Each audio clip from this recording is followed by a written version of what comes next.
Installed. Compare at 600. Tonight, the developing news, the acts of terror, explosive packages sent to multiple locations, bombs sent to Hillary Clinton, former President Obama, to CNN, among others.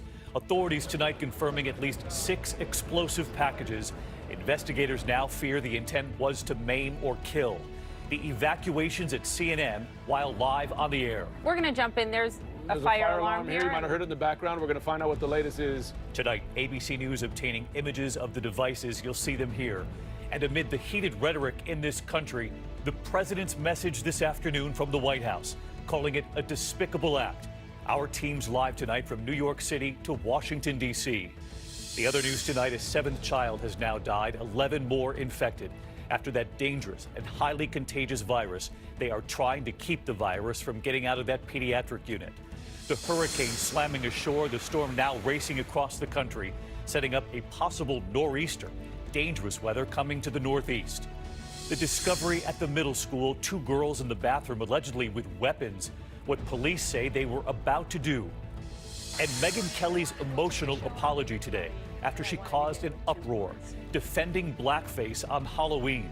Her own colleagues, including Al Roker, speaking out about who he says she really should be apologizing to.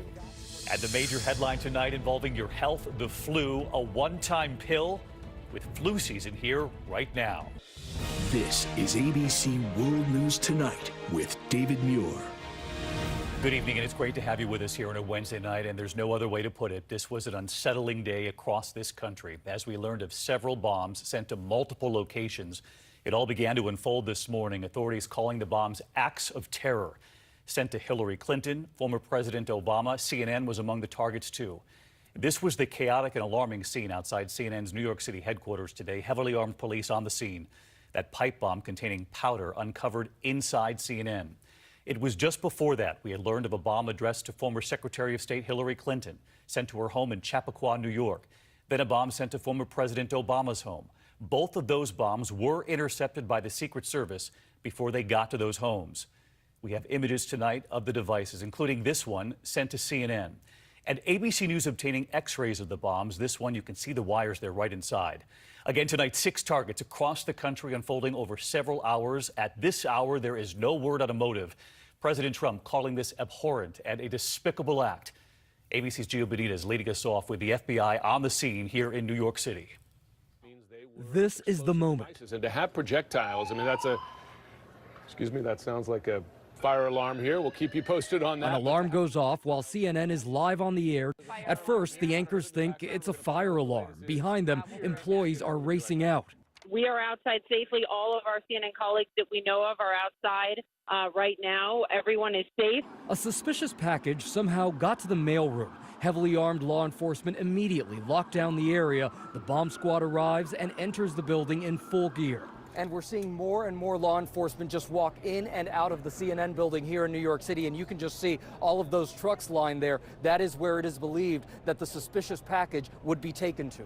This is what they find, a pipe bomb and white powder inside of this yellow package, sent with American flag stamps addressed to former CIA director under President Obama, John Brennan. But authorities don't think it arrived in the mail. This just one of at least 6 suspicious packages sent to people or organizations with a common thread, all critics of President Trump and frequent subjects of verbal attacks by President Trump and other Republicans. Authorities have revealed no information on a motive so far. This morning, the Secret Service revealing it had intercepted 2 packages addressed to President Barack Obama and former Secretary of State Hillary Clinton. The one to the former First Lady was en route to her Chappaqua home late Tuesday. President Bill Clinton was home. The other package addressed to President Obama was intercepted late Wednesday morning before it got to his D.C. home. Then at 9:38, that device found at CNN. In mid-morning, Clinton speaking at a scheduled fundraiser in South Florida. But it is a troubling time, isn't it? And it's a time of deep divisions, and we have to do everything we can to bring our country together. The NYPD coming out to say all 3 contained explosive material. The mayor and governor issuing strong words. What we saw here today was effort to terrorize. This clearly is an act of terror. What is not good is overheated rhetoric, extremism that pushes people to violence. This is one country. We're all Americans. While they were speaking, we learn about two more packages, one addressed to California Congresswoman Maxine Waters and another addressed to former Attorney General Eric Holder. But that one was sent back to the return address, falsely listed as the office of former DNC Chair Debbie Wasserman Schultz. Authorities do not believe she sent it. Today, this bomb robot and members of a bomb squad deployed outside her Florida office. Investigators say all of these pipe bombs are similar to the one found in billionaire Democratic donor George Soros' mailbox on Monday. Today, the White House calling these acts cowardly and despicable. At 2:20, the First Lady speaking, the President standing beside her. And I strongly condemn all who choose violence and encourage people across the country to choose kindness over hatred. Then President Trump. In these times, we have to unify.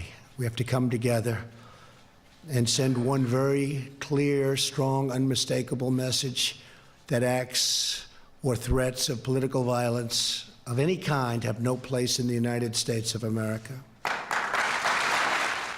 And Gio Benitez joins us from outside CNN here in New York City. And Gio, we know that employees there were given the all clear to return to work this afternoon. You're learning more tonight about how these devices were sent and how that one in particular made it into the CNN building. Yeah, that's right, David. CNN is now reporting that a courier hand-delivered that package to CNN. That's going to be a key part of this investigation right here. Two of the other packages were intercepted by the Secret Service. David? Gio Benitez leading us off tonight. Gio, thank you. And with the President and First Lady speaking out against this and others too all day long, you'll hear from them in a moment. There is tonight no word on any motive.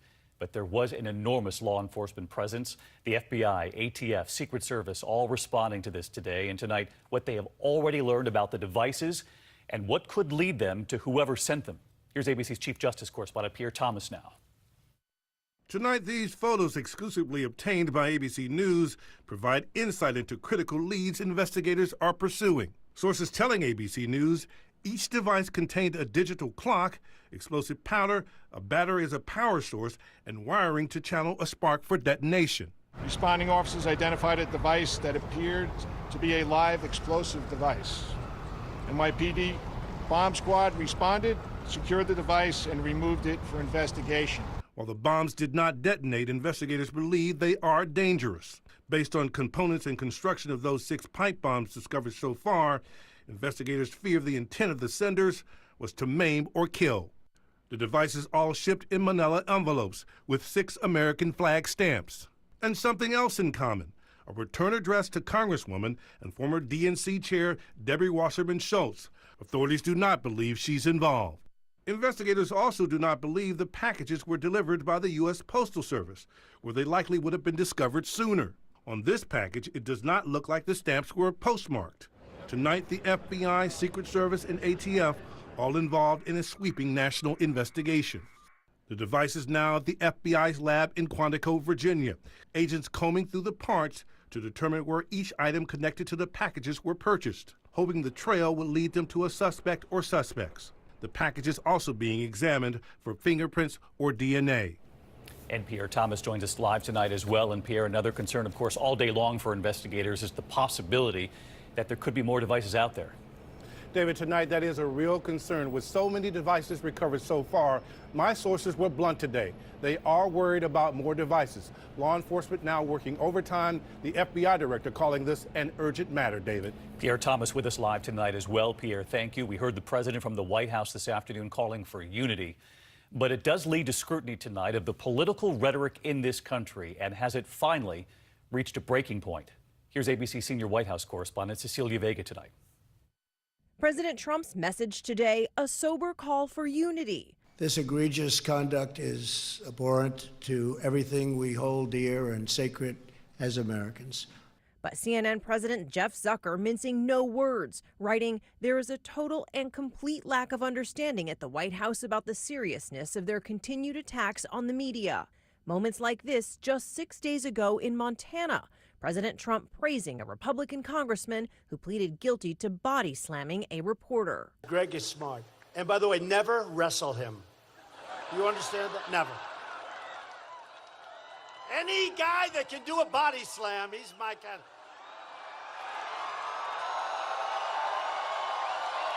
He's my guy. I shouldn't say this because there's nothing to be embarrassed about. So let's bring in Cecilia Vega. She's live at the White House. And Cecilia, we heard the president obviously call for unity today, calling the pipe bombs abhorrent. But it's going to lead to questions about the rhetoric, as I mentioned, we've been hearing in the country for some time now. David, and the White House is already facing those questions here tonight. And again, that is because of what happened today. All of the targets are people that the president regularly attacks himself. Now, there is discussion among some sources about whether he might want to tone it down in the wake of what happened today. But all of the consensus says that no one speaks for Donald Trump except Donald Trump himself. The question now, with less than 2 weeks to go in these midterms, will he take his own advice and heed this call for unity? All right, Cecilia Vega with us tonight as well. Thank you, Cecilia. We are, in the meantime, going to move on to the other major headlines tonight. And now a 7th child has died from what is a common virus. The outbreak outside New York City at a New Jersey pediatric unit that cares for vulnerable children. There is an urgent effort tonight to keep the virus from spreading outside the facility. ABC's Whit Johnson is there again tonight. Tonight, an urgent fight to stop the deadly viral outbreak at a New Jersey medical facility that has now claimed the life of a 7th child. 11 more fragile children sickened. Would you characterize this as an all-hands-on-deck situation to stop the spread? Absolutely, yes. We wouldn't be here otherwise. The Wanacue Center for Nursing and Rehabilitation first alerting state officials about having the highly contagious adenovirus on October 9th. The common virus typically presents symptoms like the flu or a cold, but this center treats children with already compromised immune systems. Our deepest sympathies are with the loved ones of these special children. The New Jersey Department of Health says an initial inspection revealed minor hand-washing deficiencies. State inspection records from the past 3 years noted similar deficiencies. For now, state health officials believe the outbreak is mostly contained to this facility, but they say it could take 4 more weeks with no new cases before they give the all clear. David? Whit Johnson, our thanks to you again tonight, Whit. And next, the full-blown nor'easter that could be brewing tonight after that hurricane slammed ashore, and now a new storm forming that will affect the Carolinas, D.C., up through New York and Boston by the weekend. Meteorologist Rob Marciano is timing it out for us here tonight. Hey, Rob. Hi, David. We'll start with the leftovers of Willa in Texas and Louisiana tonight, kind of adding to that coastal low in the Gulf that's going to get kick-started. And we'll be in New Orleans tomorrow with some heavy rain getting into Jackson, Mississippi, then Atlanta and Nashville on Friday, then winding up as it gets up the coastline of the Delmarva and in through the Northeast to D.C., Philly, New York, and Boston on Saturday. Only snow at the highest of elevations, but definitely some coastal flooding and maybe winds strong enough to do some damage. All right, straight through the weekend we'll be watching it, Rob. Thank you. We're going to turn next tonight to the alarming discovery in a middle school, the alleged school plot in Bartow, Florida. Police say 2 girls were found hiding in a school bathroom with weapons. ABC's Victor Akendo in Florida with how authorities were tipped off. Police in Florida say 2 girls, just 11 and 12 years old, planned on using these knives and this pizza cutter to kill at least 15 of their classmates, allegedly moments away from executing their plan until it came to a teacher's attention. These girls went to the bathroom to carry out this plot that they had designed on the previous weekend. Allegedly designed while watching scary movies at a sleepover. Police say the girls admitted their plan was to meet in the bathroom after first period and target smaller students they believed they could overpower and stab to death. The investigation revealing, police also say, disturbing communication between the girls, like this handwritten note that read, "Go to kill in bathroom," with childlike drawings of their middle school. Police say the pair told them they worship the devil, one of their last texts to each other reading, "We shouldn't have met each other, LOL, now death is near." Police say these girls were planning on committing suicide to, quote, be with Satan. Both are now in custody and facing several charges. David? Victor Akendo from Florida. On Wall Street today, the Dow plunging 608 points to 24,583. That's down 2.4%. Analysts say disappointing corporate earnings reports, tariffs, and rising interest rates played a part. The Dow has now lost 7.1% so far this month, all of its gains for the entire year now. There is still much more ahead on World News Tonight this Wednesday. Megyn Kelly's emotional apology, some of her colleagues deeply critical.